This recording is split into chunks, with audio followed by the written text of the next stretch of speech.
Hi there. So, as you can see, I've had a haircut, which is why it's all like spiked up and stuff. Yeah. So I'm actually gonna make a film review for this video, and it's gonna be on one of my favorite films. And I do have a few favorite films, and these include Forrest Gump, Good Will Hunting, Shawshank Redemption, The Green Mile. Can't think of any others off the top of my head.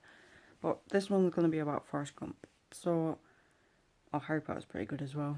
I've not read the books yet, but the film's pretty good. So this is going to be Forrest Gump. So this is probably going to contain a few spoilers. So if you haven't seen it, you can click off and then watch this after, or watch it first, and then, I don't know, have a sort of idea of what's going to happen throughout the film. And it is a long film. I think it's over 2 hours long, so you make sure you have to leave yourself enough time to watch it, and not evade any other important responsibilities to be watching films, like procrastinating. I think it was Saint Expeditious or something like that who said, procrastination is the thief of time, so it will steal your time, and before you know it, you'll have lived your whole life and realise that you've not actually really lived your whole life. You've just wasted all your time not living, just doing pointless things like playing games and not getting anywhere, not doing anything productive. Anyway, that is beside the point. This is a good film, and I would recommend watching it. And I wouldn't say would be a waste of time watching it, because there's a lot of, I guess, valid messages you can derive from it. So I've seen this film probably about 10 times, but not recently. The last time I watched it was, I think a year ago with my friend. Yeah, so Forrest Gump is a really good film. One of the quotes is, "Life is like a box of chocolates. You never know what you're gonna get." And that's what his mama said. And he says that on a bench. Another quote is, "Me and Ginny were like peas and carrots." I can't remember any other quotes off the top of my head, apart from one about shrimps. Shrimp soup, shrimp stew, shrimp sandwiches, and all that stuff. Anyway, it's about a boy who's crippled, and this is Forrest Gump. So it starts off with him young. He's got problems with his legs, so he can't walk properly. He's also he's a little bit. Well, I'm gonna use the word dumb, but maybe it's not completely politically correct. But I'll leave that aside for now. He's intellectually capacitated, if we're gonna use those sorts of terms. So he's sort of like failing in school, and the school wants to take him to a special school, but then his mom ends up sleeping with the principal in order to allow Forrest to stay in the school that he's in.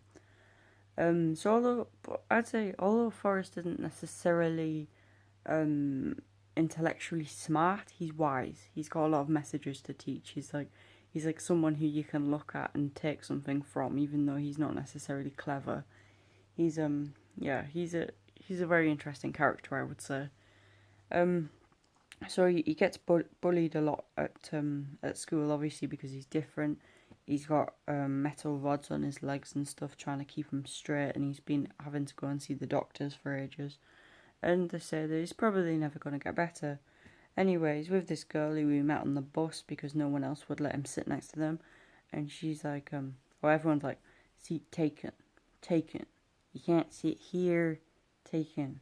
And then she's like, "You can sit here if you want to." And then Forrest is like, thinking in his head, because it's sort of like a narration of Tom Hanks throughout, and he's like, "And then I heard the most beautiful voice that I'd ever heard. It was like the sound of an angel, and that was Jenny." So he goes and sits next to her and talking a little bit, and she's like, "What's wrong with your legs?" And then he's like, "I ain't got nothing wrong with my legs." And or something like that. I can't remember exactly. And so they basically become best friends, and eventually they become lovers. But it's sort of like an unfortunate relationship in some ways, as you find out if you watch the film, and maybe I'll get to that point, but it is a really long film, and I don't know how many details I'm going to be able to remember and go into.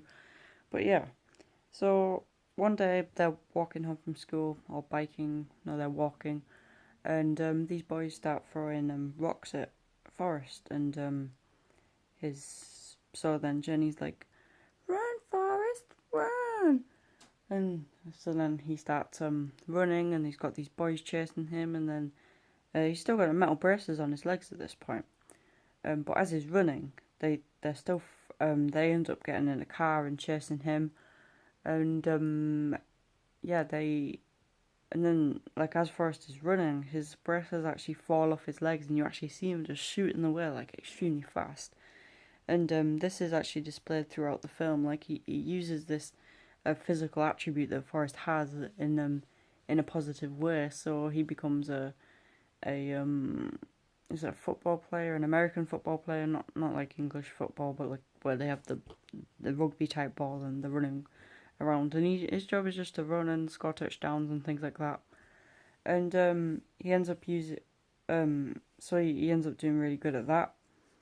And then he gets to go in the military or the army or whatever you want to call it. And this is where he meets Bubba.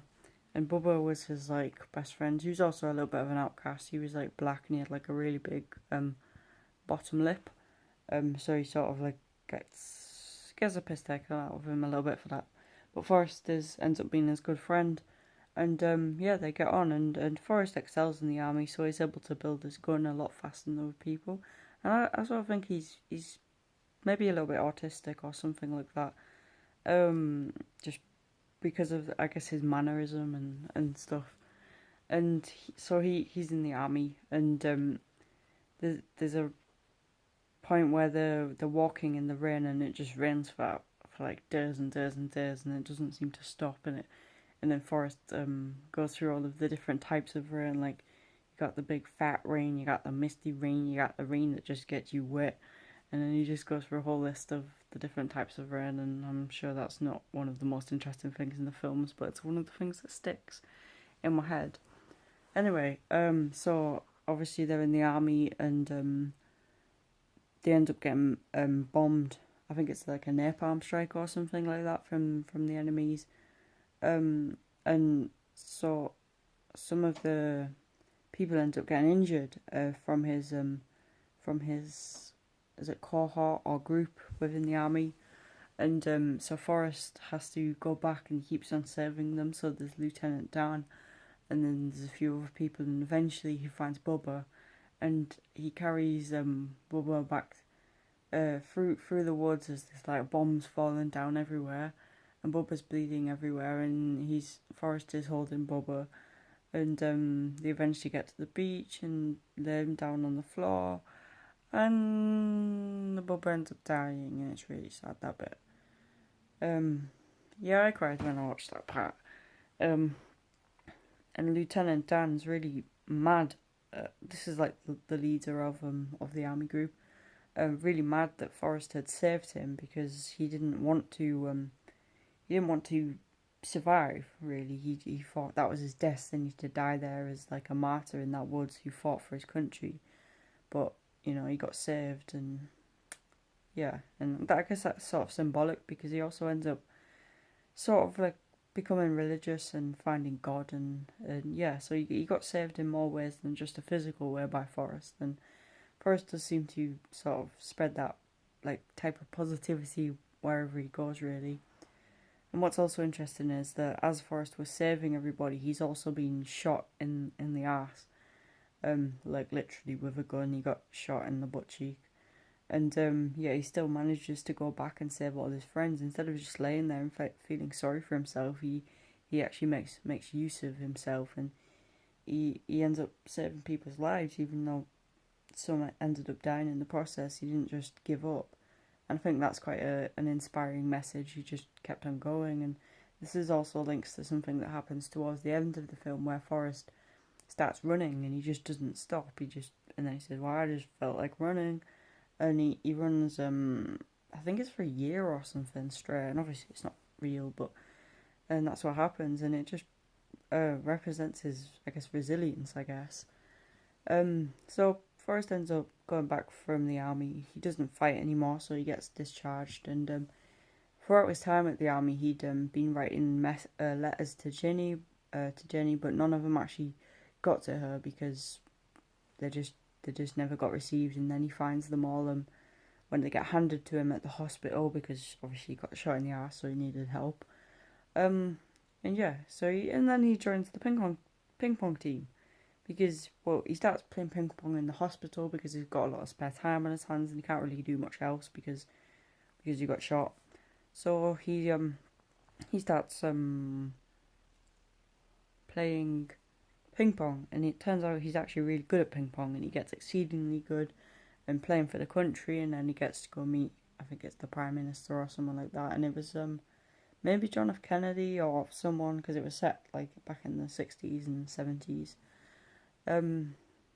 maybe the 80s, no, it was the 60s, because then it turns to 1970, it was either 60s, 70s, yeah, around that time, and yeah, so that happens, and then he ends up meeting with the president, but he drank too much, I think it's Dr. Pepper, and he was like, when he went up, he was like, he shook the president's hand and took a medal, and then the president's like, so what do you gotta say for yourself, son?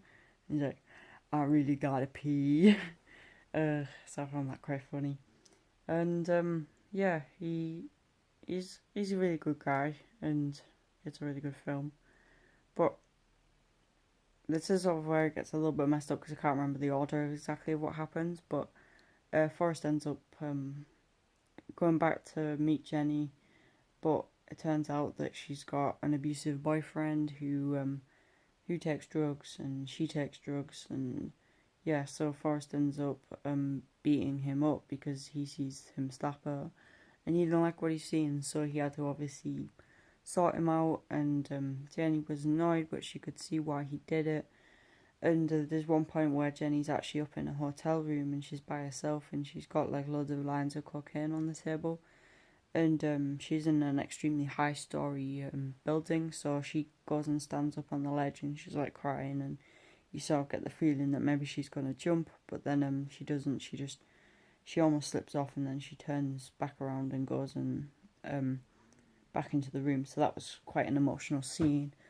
And I don't know what stopped her, but I think you could probably guess that it was maybe something to do with Forrest. Anyway, Forrest and Jenny end up having sex, and then Forrest towards the end of the film finds out that he's a dad, and that's a quite a happy moment because she'd already had the child when Forrest went to visit her, and this is actually the last scene, so I'll probably jump forward a little bit, but I'll explain this bit anyway. And so he goes in and it's like, oh, is this your child? And she's like, yeah. He's like, oh, what's his name? And then she's like, Forrest. Oh, like me? And then she says, yeah, I named him after his daddy. And he's like, oh, he's got a daddy called Forrest? And then she's like, is you Forrest? He's like, and he freezes, so she has to go tell him to go speak to him, and then they watch cartoons together and talk, and it was really nice. And it was actually the same kid that's from The Sixth Sense, which was also a really good film that I enjoyed when I was a kid. I probably shouldn't have watched it when I was a kid because it's a little bit too old for kids. Anyway, so they have a kid, and I think Jenny ends up actually dying of AIDS, and I think his mother actually ends up dying of cancer, and that's a little bit earlier on, and that's really sad. Yeah, and Forrest ends up becoming a good dad, and it's just a really good film because it just goes to show that a boy who was failing in school and who was physically disabled can actually achieve so much. And he never sat around making excuses and doing all this stuff. He ends up making his plans manifest in the world. 1 minute. Yeah, sorry, my TV just started playing randomly. Yeah, so it is a really good film.